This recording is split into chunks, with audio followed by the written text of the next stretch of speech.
Welcome back to the Hobby Drop, ladies and gents. So today we're going to do something pretty weird. Let's see. I'm essentially going to run through what my plans are with this. It's going to be super brief, super quick, just to let you know what's happening and how we're going to do it. So the first thing we're going to do is I'm actually going to take this SD and I'm going to squish them. I've seen a lot of people do HGs, try and expand all the proportions, try and thicken them up, make them larger. I'm not going to do that. I'm going to do the opposite. I'm going to make them cute and super squishy, like this picture. How cool is that? Alright, so to do that, we're going to go through each part and I'm going to show you roughly what I'm going to do, so you'll at least know how we're going to break this down. First of all, the most iconic part of this, or the craziest part of this, I think, is the binders. Right, so if we look at the binders here, I'll put the image up in the top right for a second. Hold up. Alright, that's better. So I will of course have a link directly to where you can see this picture or find this picture in the YouTube description below. But what we're going to do first is we're going to check out the little binders here.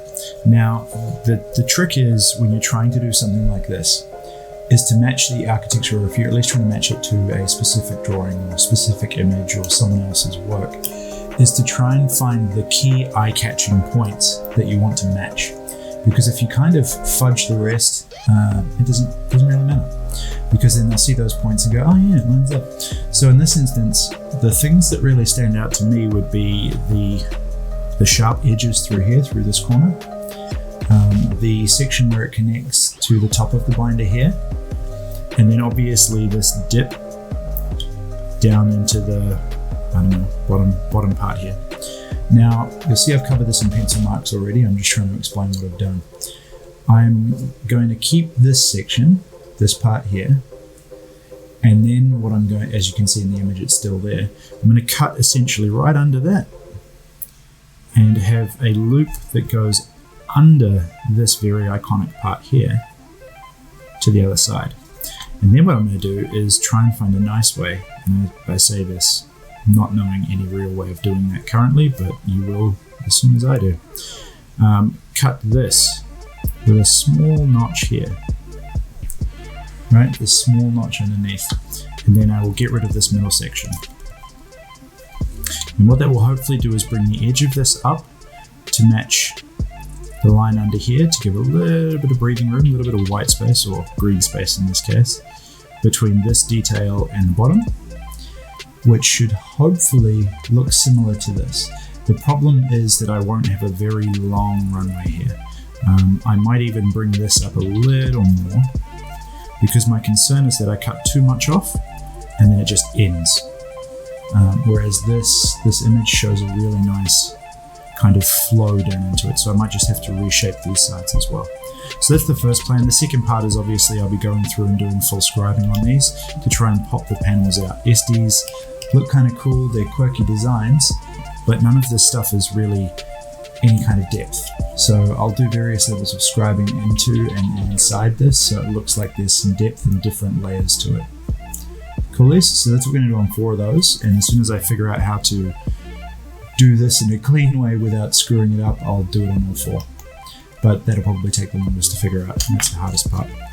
After that, we're going to look at some of the other general proportions, right? The biggest call outs here I see on this image are the arms as they join into the shoulders. The legs are too long. They need to be stuntier and squattier, which is going to be hard. I've had a few thoughts on that so far, so we'll start there.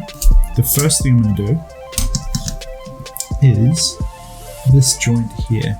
This is all, it's an SD, so it's all one big lump of plastic, right? There's no articulation, there's nothing I'm missing here. And you can't even really see this part. So the first thing I'm going to do is basically cut it off around this round joint here, if I can, and just get rid of a good 2 to 3 millimeters, which is a fraction of an inch for you American guys. 2 or 3 millimeters here, which will bring that up. If I pop this off, you can see that it's a standard ball joint. So what I'm going to do on this standard ball joint is take it from where the ball is to the base and get rid of this as well, which will cut out another 2 or 3 millimeters. and still hopefully allow me to attach that directly in to the bottom of the foot with a little bit of rotation in there still. Another thing I'm going to do to the legs is this part will be in the way, so I'm going to cut that off. Right, on both sides obviously.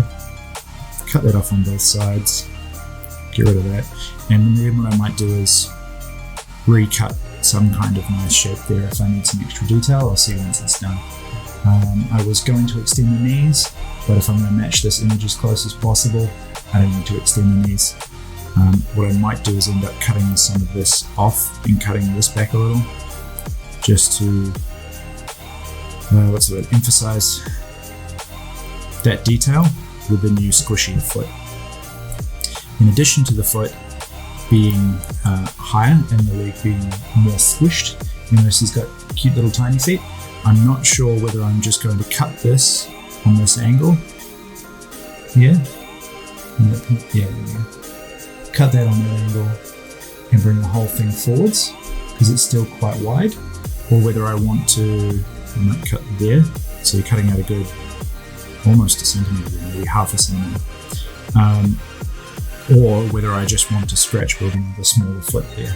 I am worried about the width of this if I scratch build something, so I'll probably do the cut on one of these, see how it is. If I'm happy with it, I'll do it. Otherwise I'll scratch build something, because this foot piece is actually pretty basic. Just cut off around here and scratch build a new foot on. The next part is the arms. Now the arms, all of the things I was thinking of are going to be super annoying, mostly because of this crap. So I'm going to have to go through and reshape and create the back of the arms and some other hollow pieces as well, like that. Right? So that'll all be putty work. But what I might do first is cut this here, just under this round detail that they've clearly just put in there to add some flavour to the arms. And what I'm going to do is bring that ball joint again, because it's just a little connection. I will cut it here, put a new piece of plastic on there, and attach this center rod part again so that it can straight back in there. But then I lose a good 5mm out of this to hopefully get these tight little super huge fisticuff cestus type vibe things up in here. And what that'll also do is a really nice effect of bringing this piece higher up into here. Right, so this will now sit maybe here.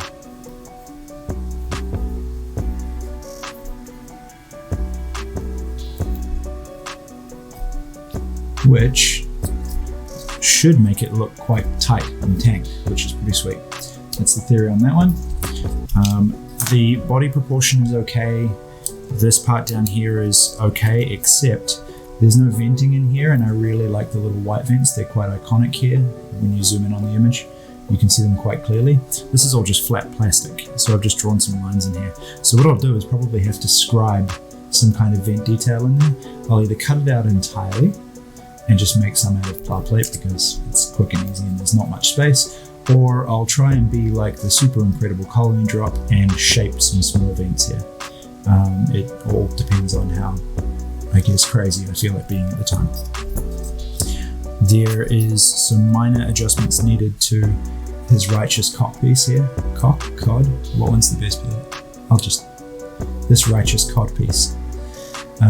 It's mammoth, so good for you, female suit. But it's far shorter in the image and smaller and stumpier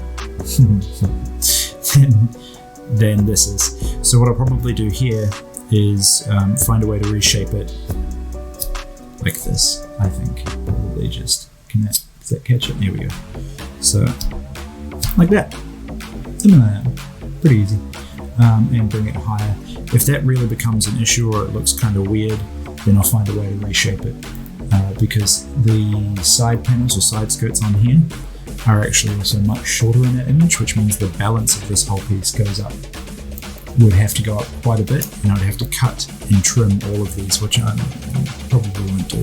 I will do something to separate these because I don't like it when it's all just one piece. Again, probably just scribing, but I might separate them physically. But that's about it for this middle piece. The chest is good with the exception of this. Now this is something I really want to drill into a bit. Right, if I see a little more. Sorry guys, it's a little blurry. There we go. Because you'll see here how it has this flat edge. And it really irritates me. So I was originally going to put pla plate on there and just file and sand it back as you would normally extend a plate. But if you look in here, it's quite sharp and it's quite angular as well. So what I might do is put a little bit of pla plate on, a little bit of epoxy, and make it a little more aggressive as a shape. Tilt it a little more, get some sharper angles on it to be a little more iconic. Because, I mean, it is hugely iconic for the suit, the Kshatriya, and it's pretty iconic in this image. And the last thing I'm going to do is this. This head is huge. This head is absolutely ginormous. It's bigger than an MG head, I would imagine, for this kind of suit. Now, luckily, I have an absolutely terrible resin cast. But with that resin cast came two heads. One small one, which looks incredible on the resin cast, and one stock standard bigger one, which is kind of ugly on the resin cast, but if I can hold this together, I can will actually look pretty good and pretty aggressive on this guy. So it's smaller, more in line. There's some tabs and nubs I need to clean off. I haven't even touched this head yet. So it'll require a lot of cleanup, a lot of shrinking. But what I really want to do is try and bring it into a proportion and size and shape that's similar to what's up here, right? Because you can see the mono eye coming through clearly, as well as the level of the chest kind of being quite high on the frame of the collar of the head itself. So I want to look at make it kind of look recessed as possible, which will involve some serious sanding and trimming, I imagine, as well as shortening so it can fit in this backspace. It fits pretty good, but I want to shorten it a little more strategically so that it gets in there much tighter. And by the time we put those binders back on, it may look, the head will look a little bit more if all goes to plan and stays balanced. Bing, bing. Sound effects free of charge. It'll look a little more aggressive and a little less cartoony. Maybe, we'll see. Let's see how we go. So that's what we're going to do. It shouldn't be too hard, just time consuming and a little painful, and I'll probably try and do the majority of it on streams, which I'll start doing. So feel free to join me. I'll post them up when I can, and if not, I'll be recutting them into short format videos anyway, just to make it easier, because no one wants to look through an hour's worth of streaming footage to see two things. Thanks, team. Because no one wants to look through an hour worth of stream footage to find two things, because that's tedious and annoying. But if you can join, please do. Otherwise, I'll see you in the next one, guys. See ya.